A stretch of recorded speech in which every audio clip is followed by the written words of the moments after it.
Welcome to Table Stakes, the podcast for responsible, sustainable leaders and companies, brought to you by Veerless. Table Stakes discusses the issues of sustainability with forward-thinking leaders to forecast the future of responsible business. Being ethical, human, and sustainable is no longer optional. It's table stakes.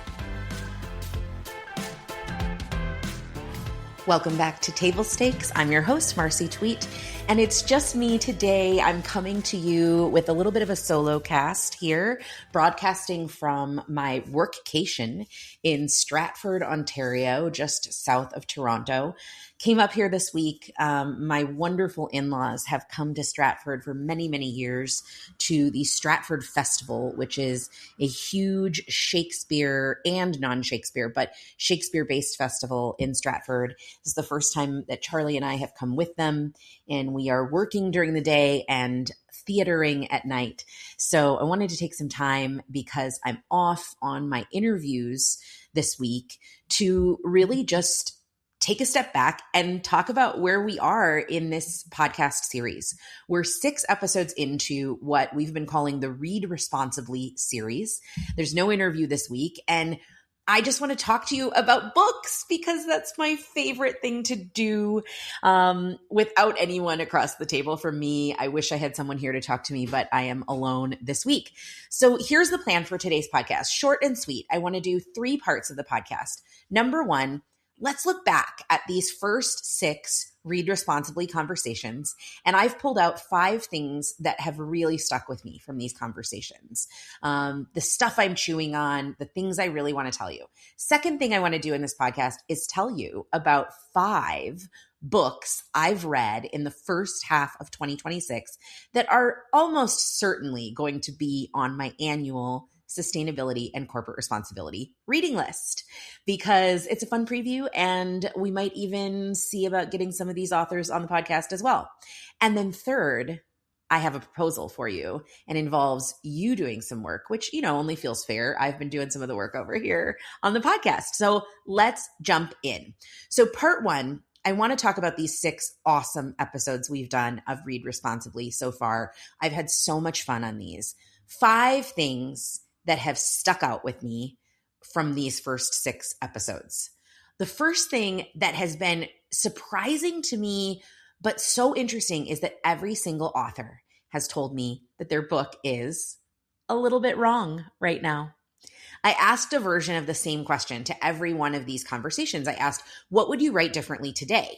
And I really braced for their defensiveness. I thought, these are people who spent years at some points working on their manuscripts. And here I am asking them, sometimes many years later, sometimes only a year or 2 later, to litigate against it in a world that has really moved in a different direction for a lot of us.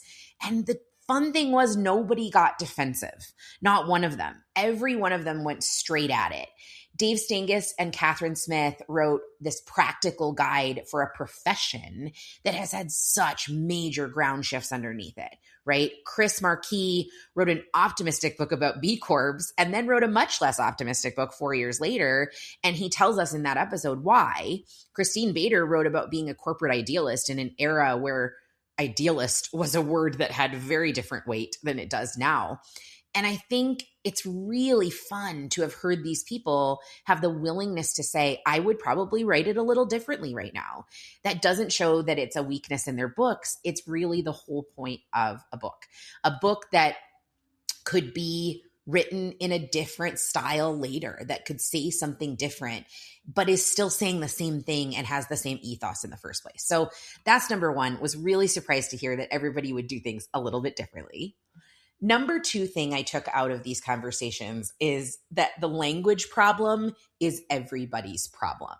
Again, I asked everybody across the board, what do we talk about in terms of vocabulary in our field? And, I do it on this podcast where I say Table Stakes, the podcast for sustainable, responsible business. And that's important. I also tell people I work in ESG. I also tell people I work in CSR. And I think it's really important for our field to talk about our moral vocabulary.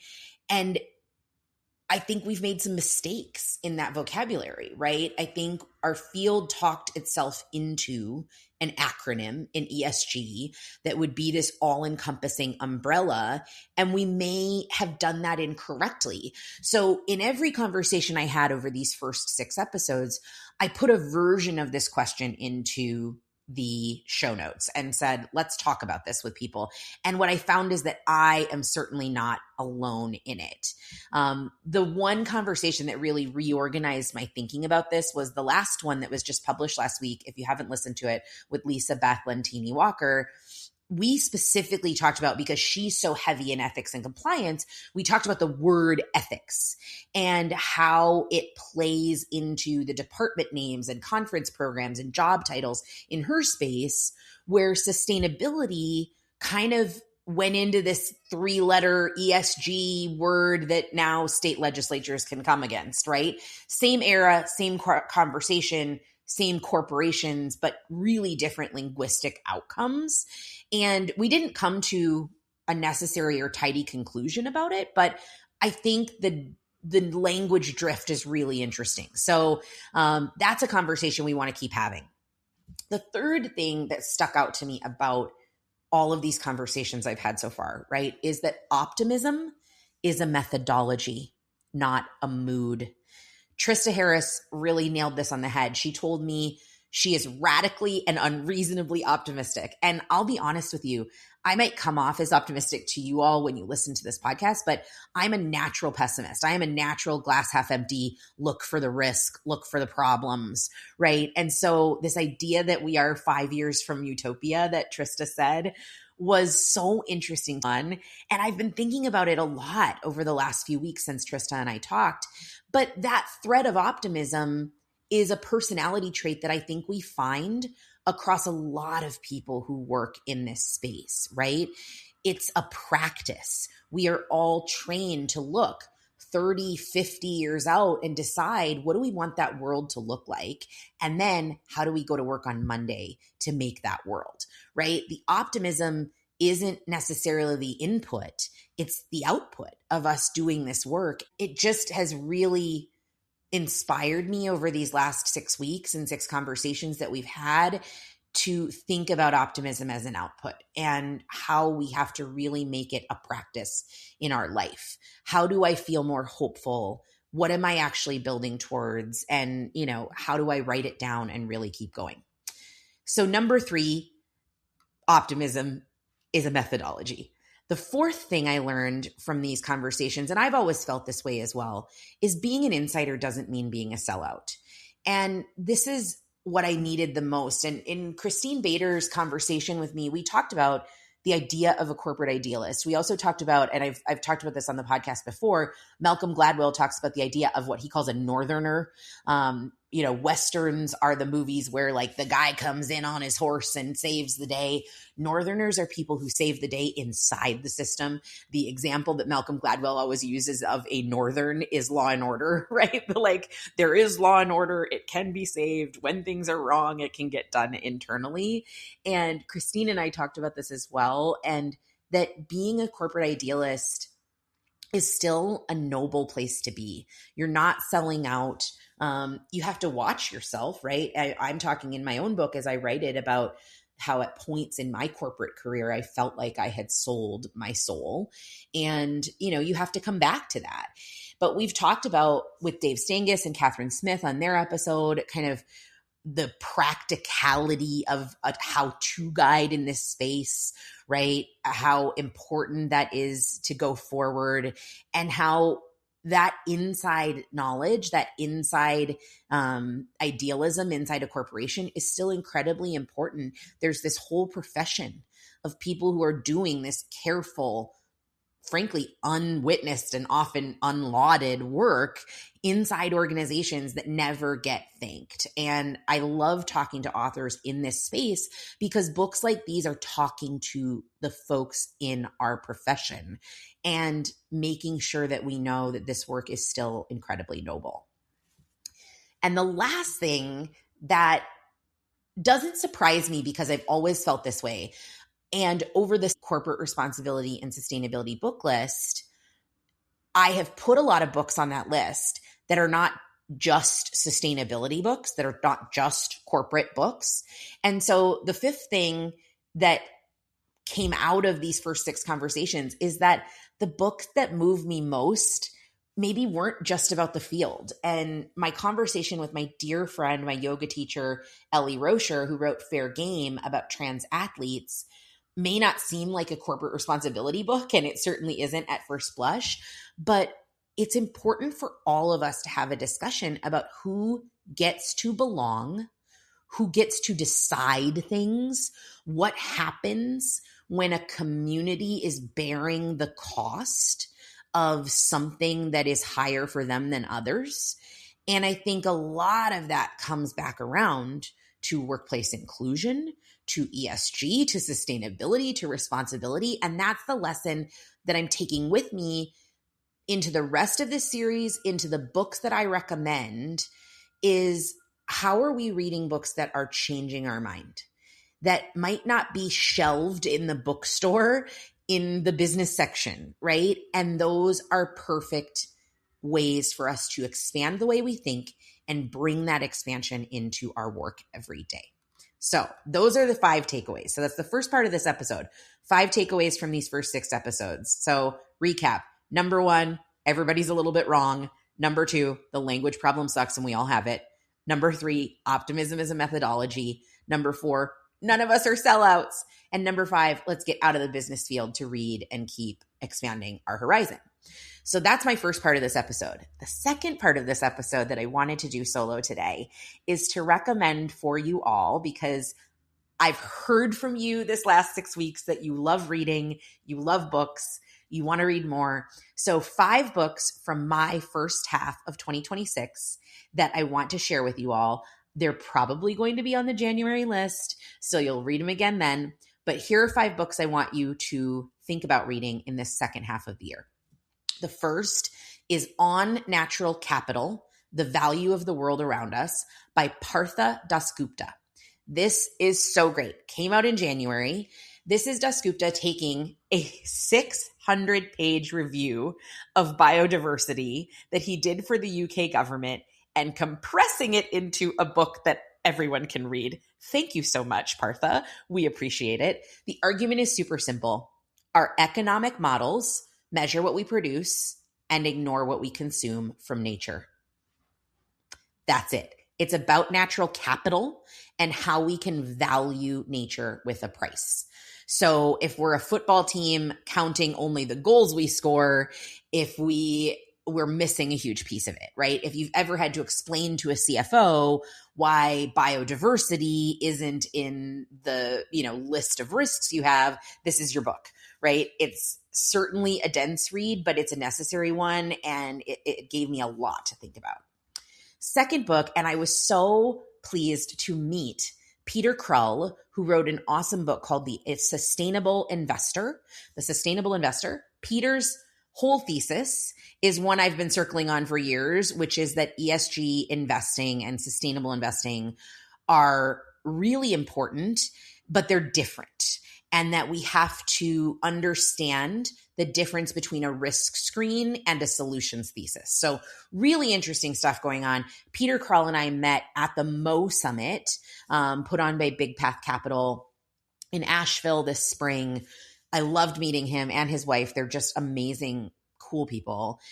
So take some time. This was originally written for financial advisors, but I really think every sustainability professional who's ever had to talk to an investor relations team needs to read it. Third book, and it won't be shocking to you because if you've listened to a single podcast we've done in the last 6 weeks, I have talked about Incorruptible by Eric Ries, why good companies go bad and how great companies stay great. This one, holy cow, I love Eric Ries. I've read every book he's ever written in the startup world, and now he's moved into my world, and I'm so excited. We rewired something for me in terms of corporate corruption not just being a moral failure, but being a design failure. I'm writing a book, and I am writing a book largely about some of the moral failures that happen in individuals, but I love that Eric took this on from a governance standpoint, right? How do you ensure your company can be built to withstand the work against it, the financial gravity that kind of bends companies away from their purpose and towards this other end, right? The answer isn't better leaders for Eric Ries, it's better structure. He talks about Patagonia, he talks about Costco, and how they've protected their mission-driven companies from getting eaten from the outside, right? So cool. Fourth book I want to recommend, Small Giants by Bo Burlingham. This book was written in 2005 and I do not care. And I'm sorry that it took me this long to come to it because I read it this spring and it has changed the way I think about, specifically about Veerless, the company that I am proud to lead, but also about all companies in this space, right? I grew up in corporate America where we think bigger is better, man. And it's all about how much revenue you can get.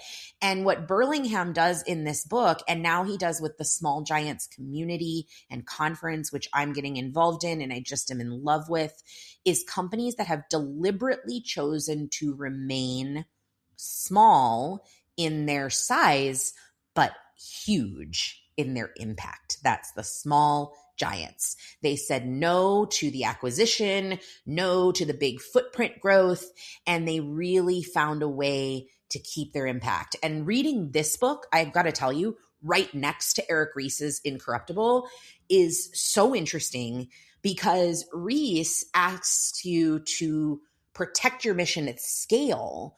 And Bo Burlingham asks, is scale the problem? So really, really interesting to read two books that were written 20 years apart with such interesting, interchangeable, but different arguments. Loved it. Delightful. Fifth book I want to recommend to you, which is actually a volume 3. I recently was introduced to Jamie Scotto and Associates, who have done 3 volumes of a book called Greener Data. And this is really written as a series of small articles, a series of case studies, a multi-author collection that really talks about the digital infrastructure world. And here's the thing. Every single one of us right now is working for or advising a company whose emissions math is totally upended these days based on AI computing and what's happening. Most of us don't understand it. And this book really helps you to stop being the person in the room who's nodding along about AI infrastructure and really understand what it means. This is the second part of this podcast, 5 books to read in the second half of 2026 that I read in the first half. On Natural Capital, The Sustainable Investor, Incorruptible, Small Giants, and Greener Data Volume 3. And I actually have not dived yet into Greener Data Volume 2 and 1, but I'm going to go back and read those this fall as well. So, third thing I want to share in this podcast is that I've heard from all of you that you're loving this series, and I'm so excited about it. And it's made something obvious to me, which is that there are a lot of you out there reading the same books alone, having no one to talk to about them. I know this because you email me, you Instagram me, you tell me about your books. So let's start a book club. Veerless and Table Stakes are going to start a book club. That's as far as I'm committing to right now. We'll read a book together. We'll record an episode about it. Maybe we'll do a webinar. If you want in on the conversation, we'll find a way. I'm figuring all of that out right now. But I don't want to pick the book. I want you to pick the book. So I'm going to put up alongside this episode 4 candidates in a poll on LinkedIn that are books I think we should read. All 4 of these are, 3 of them are not even out yet. And the other is a book that has come out this year. So they're all brand new books that nobody else has probably read, and we will read together. So here are the 4 books that I'm going to put in the poll on LinkedIn. So go over to linkedin.com/in/MarcyTweet, and you will find this poll. So first option, doesn't publish until September 29th. So if we want to do this soon, we might need to push this one out to a fall book club. But let's think about it. It's by one of my favorite CEOs, this founder and executive chairman of Union Square Hospitality Group, Danny Meyer, who wrote a book that is coming out in September called What Could Possibly Go Right? The Essential Journey to Scale an Enduring Culture. So Culture Fit book. Let's talk about that. Second book that is on the docket is Hum by Helen Phillips. This is our Cli-Fi entry. So I have said this, I'm really obsessed with Cli-Fi. Want to give you guys to be an opportunity to be obsessed with Cli-Fi as well. This is set in a near future world that has been wrecked by climate change and populated by intelligent robots called hums. So I thought I'd put this novel in the rotation because I think Cli-Fi is so cool and sometimes it gets past us and we need to come back and look at it. So that's option number 2. Option number 3 is coming out in August, so it's right on its way. It's called Reining in the Bulls by Michael Marks. Michael spent decades running corporate campaigns at Rainforest Action Network and the Sierra Club. And this is essentially a field manual for how to pressure test a company's campaign. If you work inside a company, it's really a book about building campaigns that work. So I'm excited about it. Haven't read this yet, obviously.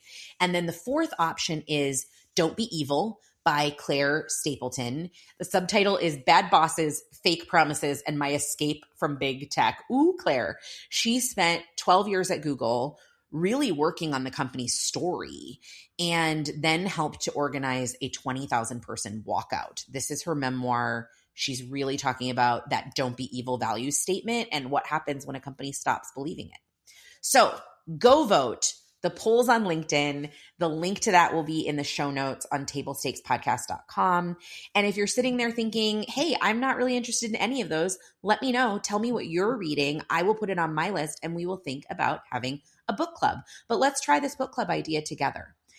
We're back to interviews next week. I've got amazing people coming on the podcast. Andrew Winston, David Stainforth, Allison Taylor. It's going to be great. We're going to continue this Read Responsibly series.